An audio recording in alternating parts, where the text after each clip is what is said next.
اللہ نے بیمار کو روزہ چھوڑنے کی اجازت دی ہے، چاہے بیماری زیادہ ہو یا کم ہو۔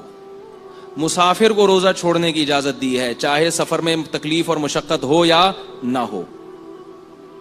البتہ تکلیف نہیں ہے تو روزہ رکھنا افضل ہے، اور بیماری میں بھی افضل ہے روزہ رکھنا۔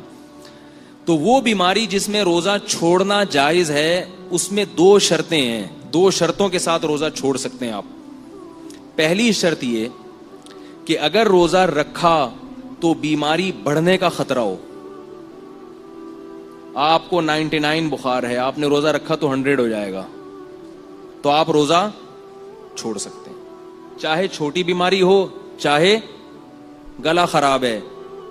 آپ کا خیال یہ کہ اگر میں نے روزہ رکھا تو دوا نہیں کھا سکوں گا، گلا مزید خراب ہو جائے گا، حالانکہ گلے کی خرابی کو کوئی اتنی بڑی بیماری نہیں سمجھا جاتا۔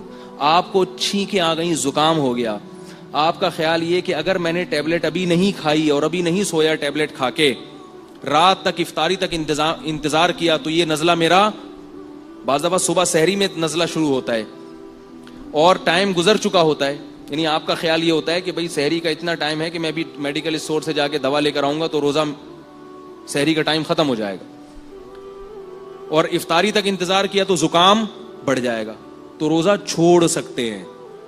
اب اس میں کوئی آپ کو تانا دے، چھینکیں آ رہی ہیں روزہ چھوڑ دیا، تو اس کو بولو اللہ سے جا کے بولو۔ کیا بولیں گے اس کو؟ بھئی اللہ سے بولو کہ چھینکیں آ رہی تھی کیوں؟ اللہ نے جب بول دیا بیماری تو بیماری ہوتی ہے، چاہے چھوٹی بیماری ہو چاہے بڑی بیماری ہو۔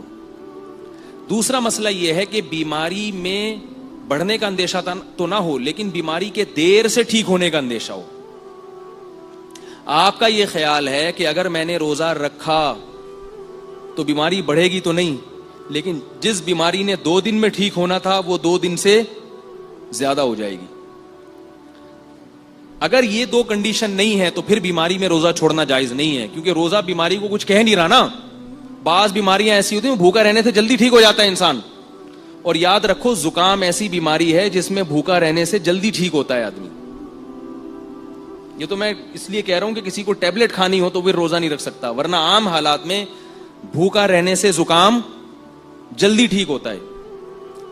نہیں آ رہی بات؟ تو ایسے زکام کے مریض کو روزہ چھوڑنے کی اجازت نہیں ہوگی، جس کا یہ خیال ہو کہ یعنی کھانے سے اور بیمار ہوں گا تو وہ تو اور بیمار ہوگا۔